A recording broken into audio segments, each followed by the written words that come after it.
I'm good, thank you. Back home? Huh? Back home? Back home, yeah, we came back Sunday. How was the Aftershock Festival in the US? Great, great. It's a huge festival with a lot of super big bands, and it's been good. I mean, it's been a bit hard because we only went for 4 or 5 days, including the flying days. But we had to do it, and we had to come back because of the European tour coming starting in Friday. So we needed to be back and do all the logistics, all the stuff we need to do for the tour. But it's been good, very good. I met a lot of friends, a great show, and a lot Yeah. of people. So You guys had important. Randy on one of the songs. How was that to share the stage with Randy from Lamb of God? Yeah, I mean, we know him for 20 years, so he's a part of the family basically. And when we knew that they were on the same stage, on the same bill, and we were already discussing with him when we could have done the song together because he really loved the song and he wants to do it together, live. So we say, okay, that's a good day. We are both on the same stage, both on the same festival, same day. So everything aligned in a way that we could do it. And we did it. I mean, it was the first time we did it, and we enjoy doing it. And then we spent the day together. So it's been a great day overall. Cool. And you mentioned you guys are going to start European tour next Friday. You start at home in Italy. When it comes for this upcoming European tour, set list wise, I know you guys have been playing around like 5 songs from the new records. Are you going to keep those 5 songs? Going to add more? Switch around? What are the plans, set list wise? Yeah, I mean, there's gonna be obviously it's just a tour in support of the new record, so there's gonna be a lot of songs of the new record, even more than those five. There's gonna be at least one or two more different, and then the rest we've changed most of the setlist from what we did last summer in the festivals in Europe. So we've a lot of new songs, old songs that we haven't really played in a while. Just shift a little bit the classic Lacuna Coil song with some other classic Lacuna Coil songs.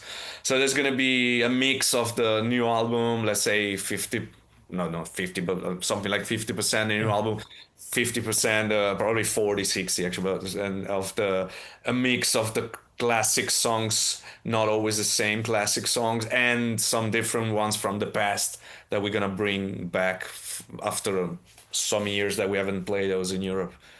How does it feel, normally when you bring a song that you haven't played in a long time, bring it back to the set list? Is it exciting for you guys, to uncover those gems, so to say?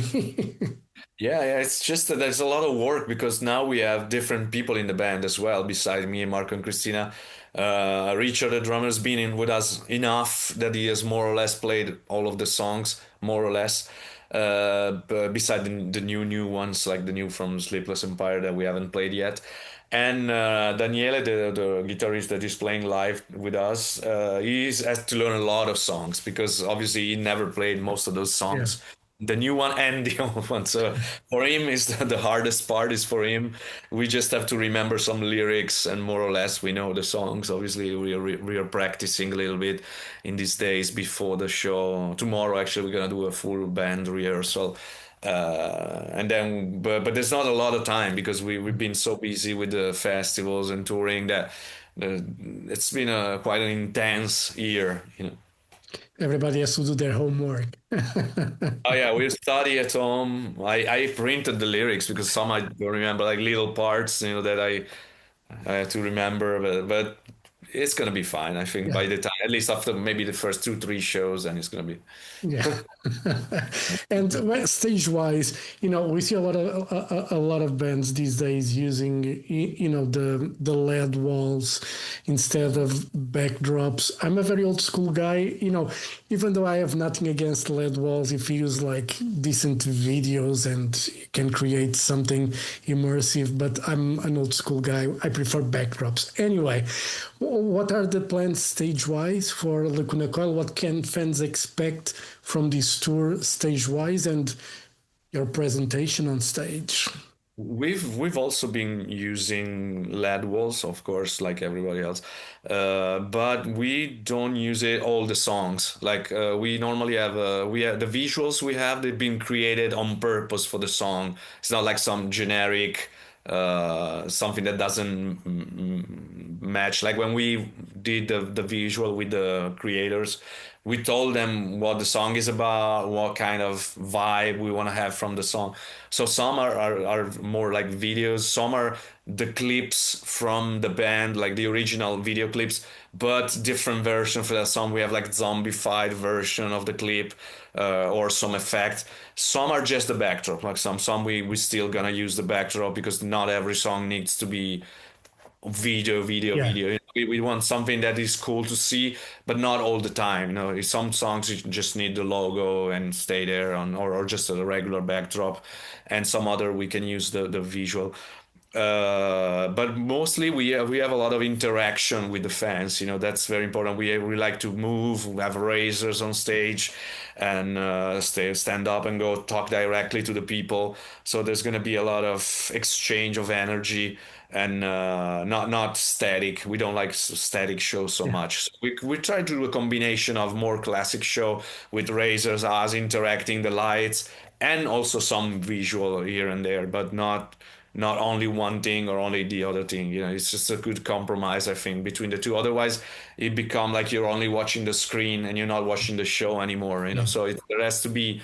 I think everything is cool if you use it in the right quantity. You know, you Yeah. don't have to overdo it. You know, all the time. Yeah. Yeah. And you mentioned, being busy this year. Is it still exciting, even though you're busy? I mean, you go to the US for a few days, then you come back and start almost right away a European tour. Even though it's tiring, it's still exciting to prepare for a tour, Europe, US, whatever that happens. It's still exciting, even though it's tiring sometimes. Yeah, I mean, we still love the lifestyle, because if you don't love the lifestyle, you can't do this job, you know, because this is the level we play. We make a good living with our music, but we're not becoming rich, you know, we're not like millionaires or anything like that, you know, it's not the 80s anymore. And so if you do want to do this, you really need to love what you do. Otherwise, you would do another job. You know, it's not possible to do this job if you don't really love the lifestyle, the traveling, the meeting people every night and play for them. So we still, me, Marco, and Christina, we still have this passion, just like it was 20 or 25 years ago, and we still love to do this. Obviously, we're not any younger, and so we're not getting any younger. So we kind of try to have a schedule which is doable, you know, like 3 shows a day off, 3 shows a day off, so we can enjoy and we don't have to over stress our bodies and getting tired. Although, for example, the first tour we've done for this album, we've done 85 days with like 16 flights in South America, and then 2 months in North America on the bus, with Machine Head and In Flames, and then another week of headlining show. So it's been intense anyway, but sometimes you can do nothing about it. You know? But in general, we try to have a more comfortable approach so that we don't get too tired or burned out. But overall, we love the lifestyle. You know, we love writing music. We love exchanging experiences with the people, stay on the road with our crew. It's still big thing for us. You know, it's still something that we love to do, and I don't see us stopping anytime soon. I mean, we want to go at least. I mean, we're not a band that think about Way 20 ahead. years from now, but I'm sure we're gonna keep going for a while until we could, and until we can, you know, physically Yeah. going. Yeah, and when it comes to the music, you Lacuna Coil has always been evolving musically. Do you still see that as important for the band to explore new musical sounds, new ideas? Obviously, you stick in the genre. You don't go hip hop or classical music, but you do explore different sounds throughout the years we look in quality. It's still important, that challenge as well to keep doing better, look for new sounds and all that. It's still important, that Yeah. side of the business as well. Yeah, yeah, because I mean, I think that this depends from bands to bands. You know, there's some bands like, I don't know, AC/DC, which don't need to change. You know, they're doing what they do, and they have done it for the entire career, and it works great for them. You know, and that's what people expect from them. And there's other bands that are more developing their style. You know, and we are one of those bands that we always kind of shift a little bit, not massively, obviously. I think you can recognize the band, but it's we like to play different, to get different influences, and to bring our music somewhere else. And I think people recognize this, you know, recognize the fact that we're not settling down and say, okay, we got some fans, we can keep doing the same record over and over. It's not what we are as people. You know, we're people that are constantly growing and incorporating different influences, and when we're the same as musicians.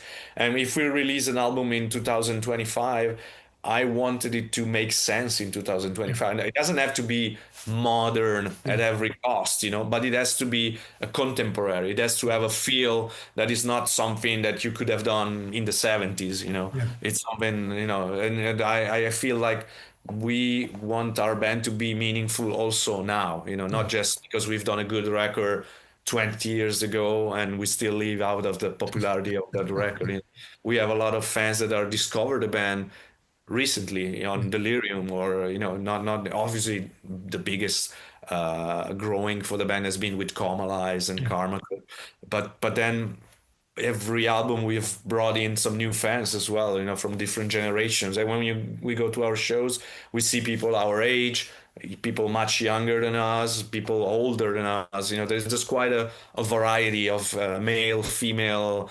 older, younger, you know, and it's great. You know, we love the fact that we are a band that can apply to a lot of different people. You know? yeah. And being on tour, as you were mentioning, like, you know, a lot of days with two singers, what are the care that you have to do normally for the voice to be on shape every single night? I know it's difficult. I know it's hard because many people on a bus, cold, flu, something will always be around. But Uh, normally, how do you take care or try to take care of the voice during a tour? I mean, the two main things, other than obviously try to be healthy, whatever, you know, don't get wasted every night, don't smoke, don't, you know, the usual things. But the two most important thing is, one is sleeping, like resting. Is very important. Number one, I would say, for the voice, even more than smoking. Or so if you sleep well enough hours in a good way that you are relaxed, then it's really you're physically strong, and so the voice is strong. And second is don't stay in the venue after the show and talk with the people, because the problem is that people, you're inside the venue with a lot of noise, everybody talks to you, and you have screaming because Yeah, you don't even realize, because the volume is too loud, and you're screaming, and that kills your voice, because even without realizing, you stay there even just half an hour screaming with the people. It's not good. It's gonna really kill your voice, and the next day you hear it. So there's two main things: is to stay silent after the show, stay quiet after the show, and be really well rested. Then you can always do the little tea with the herbal tea, but that's a plus. Or the candies, like you get some candies, yeah, some pastilles that helps. But that there's nothing like being well rested. If you're well rested, your body is it feels strong, and your voice will be strong. You know, it's just that's very the most important thing, I think, more than anything else. yeah. And just wrap it up. October, it's spooky season. You know, got Halloween at the end of the month. Do you have a favorite horror movie or Halloween movie that you like to watch? You know, around this time of the year. I mean, there's always a lot, you know. I love horror movies in general, so there's a lot that I like. I don't have one fixed, like one that is always the same, but maybe obviously to get into the between Halloween and Christmas, you know, obviously a nightmare. Sorry, not a nightmare. Nightmare Before Christmas is actually Yes, it, exactly. it's a It's a Christmas movie, yeah. yeah, but It's in I between. actually I actually prefer to watch it on Halloween than on Yeah, me too. I Christmas. think for me, it's more a Halloween movie, not Yeah, a yeah, Christmas. for me as At well. So Christmas, I usually watch Young Frankenstein or Charlie and the Chocolate Factory, so classic, like old movies, or the ones like Elf, the stupid, funny movies about Santa Claus, like Bad Santa, or those more trashy movie. But on Halloween, I like mostly, yeah, Nightmare Before Christmas is my favorite, I think, for Halloween atmosphere. And then horror movies, I watch it all year, not yeah. just on Christmas or Halloween so like I love the remake of Rob Zombie of Halloween as well. Yeah. The first one, like the first remake. And but then I love Terrifier. This recently has been I've been going to watch that in the movie theater. But there's so many great horror movies. Yeah, Terrifier, it's yeah, I, I had difficulty watching the first one because it was so gory. Oh I yeah, was that's what I love from the because it brought back something that wasn't in horror anymore. yeah, Everybody was always doing this weird horror in that little town in the mist, yeah, and they brought back the old way where it yeah, was just brutal, nonsense, killing for no reason, super extreme. And I love that. The first one is great. yeah. Second one, if you can like it, if you like the first one, and third one the same, but the first one is I think is great. It's really great because there's no specific reason why he kills all these people. Yeah. It's a brutal murderer, and I love it. Yeah, for me was just the shock of the gore because as you were saying, I that it's something that hasn't been done in horror movies in a long time. It's more like psychological things nowadays, Yeah. and just bringing like the old slasher type of movie was great, but my eyes weren't used to it anymore. But that was the key of the success of horror movies from the 80s, Yeah, like Nightmare, Jason, like Friday 13, Texas Chainsaw, and all those. yeah, They always had one character which was strong enough to hold the old franchise, because everybody wants to see Freddy Krueger or Jason or, Leatherface. And then they brought it back. I mean, Hartin is not original because it's a clown, and you have a lot of movies with the clown. But the mimic, the fact that he's a mime and he can do all that faces and stuff, he gave him such strength. He was a super strong character for that we haven't seen in a long time, I think. So they brought back the slashing thing and the character, the supernatural character, which is great. And that's why I think it's been so successful. yeah, yeah. I think so. I think, and I remember watching Heat for the first, many, many years ago, obviously when it came out, and, clowns became a bit scary, but Terrifier, made clowns scary at a new level now. Make clowns scary again. Yeah. All right, Andrea, thank you very much for your time. All the best for the European tour. I'll see you in Lisbon, October 17th. It's going to be a great night. I'm sure I'm looking forward to see you guys again in Portugal. So enjoy the tour, and I'll see you in Lisbon. All right? Thank you very much for your time, and Have a great see you day. in Lisbon. Thank you. Bye-bye. Bye. Bye.